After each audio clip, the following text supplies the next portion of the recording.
Assalamualaikum warahmatullahi wabarakatuh. Kami dari kelompok 6 dari kelas gabungan TT 4907 dan TT 4908 dengan tema nepotisme atau orang dalam. Kami akan menunjukkan hasil podcast kami mengenai tema tersebut.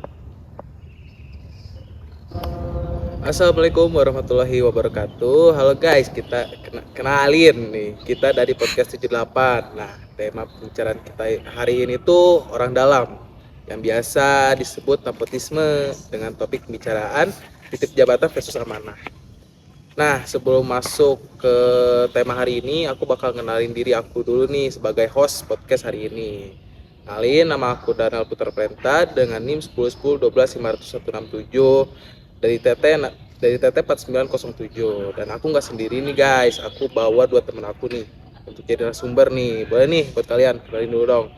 Perkenalkan, nama saya Muhammad Rafli Pratama Priyatna dengan NIM 101012123 kelas TT 4908. Halo, perkenalkan nama saya Gibran Nabil Miasar dengan NIM 10.125.0075 dari kelas TT 4907. Nah, oke nih, kita udah kenalan ya. Kita langsung aja ke apa yang kita mau obrolin hari ini guys.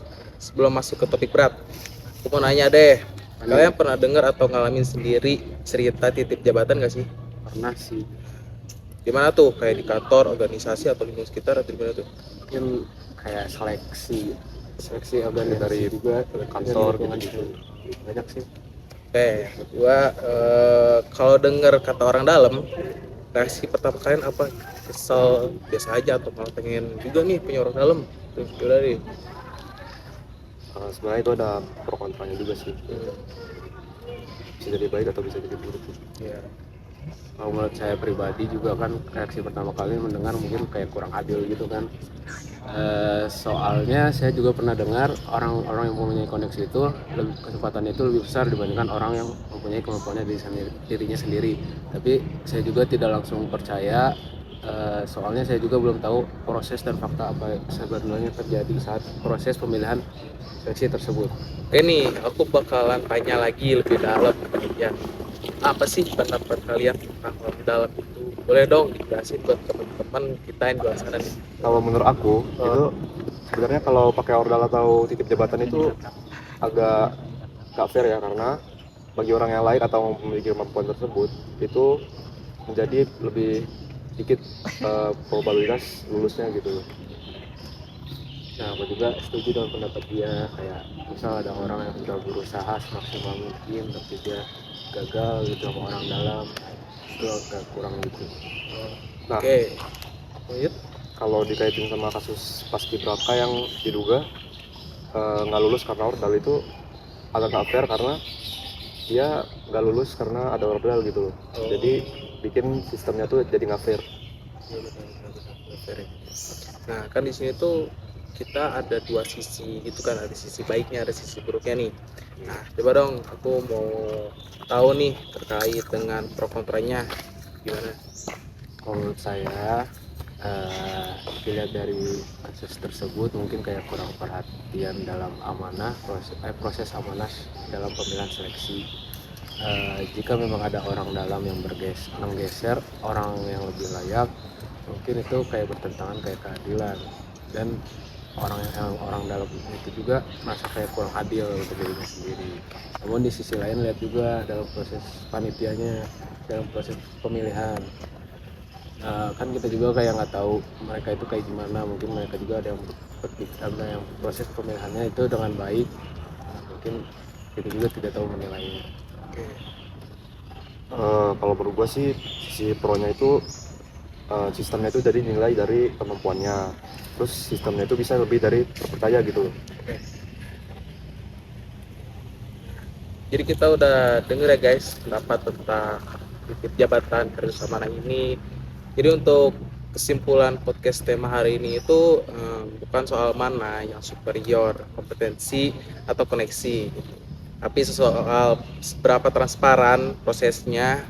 Kasus pembuka ini ngingetin kita bahwa sebaik apapun alasan teknis dibalik sebuah keputusan, kalau gak dikomunikasiin dengan jelas ke publik, kecurigaan ordal bakal terus muncul dan yang dirugiin bukan cuman kita gitu. Nah, kecurigaan orang bakal terus muncul dan dirugiin bukan cuma satu individu, tapi juga kepercayaan generasi muda ke sistem itu sendiri. Jadi amanah sejati itu bukan cuma soal milih orang yang tepat, tapi juga soal berani terbuka tentang kenapa orang itu yang dipilih. Nah, oke guys, ini udah di ujung topik ya gitu. Jadi setelah ini bakal ada sesi topik selanjutnya nih, bakal dilanjutin sama teman-teman kita yang lainnya. Jadi jangan kemana-mana guys, saya itu. Halo guys, jadi kali ini kita bakal ngomongin tentang orang dalam lagi, tapi dengan topik yang berbeda dari yang sebelumnya. Sebelum itu, izinkan kita untuk memperkenalkan diri terlebih dahulu nih. Ada aku, Atesya Wardani dengan NIM 1010 12500173 dari TT 49907. Nah, di kanan dan kiri aku ada tamu-tamu kita nih. Boleh perkenalan dulu nggak? Halo guys, perkenalin aku Farah Ditya Kaulani Baliga dengan NIM 101012500168 dari TT 4908. Halo teman-teman, kalau aku Raska Rahmat Ramadan dari TT 4907 dengan NIM 101012500174. Oke, sebenarnya ini topiknya agak sensitif sih guys. Dari yang sebelumnya itu, yang tadi pagi teman kita, dia kan bahasanya itu tentang ordal kan. Sebenarnya sama aja sih, sama-sama tentang orang dalam, cuman kalau mereka ngomonginnya orangnya, kalau kita ngomongnya tentang gajinya. Maksudnya itu gaji dari pekerjanya, itu dia dapat pekerjaannya itu dari orang dalam. Nah itu kan pasti banyak rekomendasinya juga, tapi itu kan sisi positifnya nih, tapi pasti ada sisi negatifnya juga dong. Nah, sebelum itu aku izin mengemukakan sedikit dari pendapat aku. Kalau menurut aku, isu ordal itu dia ada dua sisi sih. Yang pertama, kalau sisi dari masyarakat. Kalau sisi masyarakat itu mereka kalau misalnya mendengar kata-kata orang dalam pasti mikirnya negatif nggak sih? Kayak orang dalam apaan tuh? Kok lewat orang dalam sih? Kayak mereka pasti mikirnya langsung kecurangan kan. Tapi ada juga sisi lainnya, contohnya kayak di dunia pekerjaan. Kalau di dunia pekerjaan ada yang namanya networking. Itu kayak merekomendasikan orang. Contohnya kayak aku merekomendasikan Raska ke kamu nih, kalau kamu jadi atasan aku. Nah itu namanya networking. Kalau dari kalian gimana nih guys? Menurut aku sih gaji dari karyawan yang masuk jalur ordal itu gak bisa dipukul rata, jadi dia tuh bisa subhat, bisa haram ataupun halal gitu kan. Cuman nggak bisa dilihat dari situ aja, jadi dilihatnya dari keadilan saat proses gajinya atau dari kapasitas kerjanya gitu juga. Kalau aku dengar tadi berarti dia ada dua poin utama ya. Yang pertama proses dan yang kedua itu kinerja si pekerja pada saat berhasil masuk kerja. Kalau menurut kamu gimana Kak? Kalau menurut aku sih sama sih kayak kalian, setuju juga. Soalnya kan masih bisa dibilang syubhat kan, abu-abu. Jadi nggak bisa langsung dibilang katakan haram atau halal. Jadi kita harus lihat dulu latar belakangnya, orang ini tuh maksudnya lewat orang dalam atau karena kompetensinya atau karena kualitas dari orang tersebut. Jadi kita harus lihat dulu latar belakangnya gimana sih, kalau menurut aku gitu. Iya benar juga. Tapi kalau misalnya nih posisinya cuma merekomendasikan doang, contohnya kayak kamu ngerekomendasiin Raska ke aku nih, nah itu maksudnya legal loh guys, tahu nggak sih? Terus kalau misalnya si Raska udah terbukti kalau dia itu berkompeten di perusahaan aku, nah aku bisa tahu buat ngasihin kamu bonus, jadi itu bisa dicoba sebenarnya. Menurut aku sih ya, gaji itu kan upah dari performa kerja ya, jadi bukan dilihat dari cara masuknya. Kalau misalkan si karyawannya itu jujur, kompeten, terus kinerja kerjanya bagus, itu bisa dianggap halal. Jadi jalur order itu cuma bisa dianggap sebagai pembuka jalan dari karyawan itu sendiri. Iya sih. Bener juga kamu bilang. Jadi kalau misalnya walaupun mereka itu masuknya lewat orang dalam nih, tapi orang itu berkompeten, otomatis juga bakal ngasih benefit ke perusahaan itu kan. Iya bener juga itu. Iya. Setuju. Kalau menurut aku sih setuju juga sih sama kayak kalian. Kalau misal orang itu masuk lewat orang dalam nggak masalah sebenarnya. Kalau misal orang itu bagus, beneran bagus, ya udah dapat gajinya gitu, nggak harus bisa dibilang ini haram. Oh enggak, ya udah. Kalau misalnya dia bagus, meskipun lewat orang dalam, ya udah gas, diambil aja orang. Gas, tergantung Benar. orangnya. Iya. Kalau dipikir-pikir kan kita udah ngomongin nih pendapat sama sisi positifnya. Kalau dari argumen itu pasti ada dua sisi kan, sisi negatif sama sisi positif. Gimana kalau kita ngomongin kontra dulu nih sekarang? By the way, aku mau mengemukakan pendapat aku sedikit lagi. Kalau menurut aku, dari dua perbandingan hal.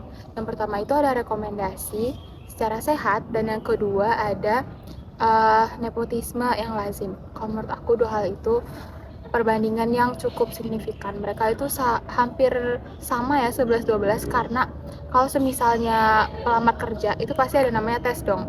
Tapi kalau semisalnya lewat orang dalam, pasti tesnya itu cuman sebagai formalitas doang, karena dia udah lewat orang dalam nih. Udah pasti lolos. Iya bener banget, udah pasti lolos. Tapi kalau semisalnya nih orang luar, contohnya aku sebagai orang luar, kamu orang dalam, terus dia perusahaannya, pasti aku sebagai orang luarnya yang nggak punya orang dalam, terus aku berkompeten, jadi aku otomatis digusur dong, aku disingkirkan. Nah itu sayang banget sih, ya nggak sih? Iya benar. Jadi misalkan bisa dianggap haram tuh jika proses awalnya tuh dia menjolimi ataupun mengambil hak orang lain gitu kan, itu bisa dianggap haram. Terus kayak pada proses awal itu dia menyuap. Nah, Aduh, itu tuh parah banget bisa sih, dianggap haram jujur. dan tidak berkah guys. Iya nggak berkah, Jangan ya. jangan ya guys ya. Nono ya, Nah. nono. Setuju juga sih sama pendapatnya kalau ini sama si Ata. Kalau misalnya orang itu berkompeten, jago, pinter Jago, di bidangnya, pinter. tapi kalah sama orang yang dalam, Aduh, Aduh, sekarang sayang sama orang banget sih lain itu. nih, Wah. aduh. nggak bisa banget kan. Nah, jadi menurut aku sih kalau misalnya kayak gitu udah pasti dikatakan haram. Iya betul. Tuh haram, nono ya guys Jangan ya. guys. Nah, ternyata nggak terasa nih udah sampai penghujung acara. Iya. Padahal baru, aku kira kita ngobrol baru 30 detik loh, gila banget sih. Aduh, sepertinya perbincangan kita cuma sampai sini aja nih. Jadi dari perbincangan kita tadi dapat ditarik kesimpulan kalau misalnya ini yang udah dimention sama kawan tadi, kalau orang dalam itu bisa aja sebagai gerbang pembuka kita untuk keberkahan. Tapi yang dilihat dari gaji kita itu, dia berkah atau enggaknya, apakah dia berkah atau malah membawa kehancuran bagi kita, itu lihat dari kejujuran sama kinerja kita guys. Kalau misalnya nih kita masuknya lewat orang dalam, sebenarnya itu beban moralnya tak ada di kita sendiri guys, karena itu bakal 2 kali lebih berat dari sebelumnya. Karena apa? Karena kita harus bisa membuktikan diri kita sendiri, kita itu pantas nggak sih untuk berada di sini. Itu dia. Terima kasih udah menyaksikan kita. Maaf kalau ada salah kata. Stay tune buat episode selanjutnya. Dadah. Dadah guys. Sekian podcast dari kami. Mohon maaf apabila ada kesalahan kata. Terima kasih. Wassalamualaikum warahmatullahi wabarakatuh.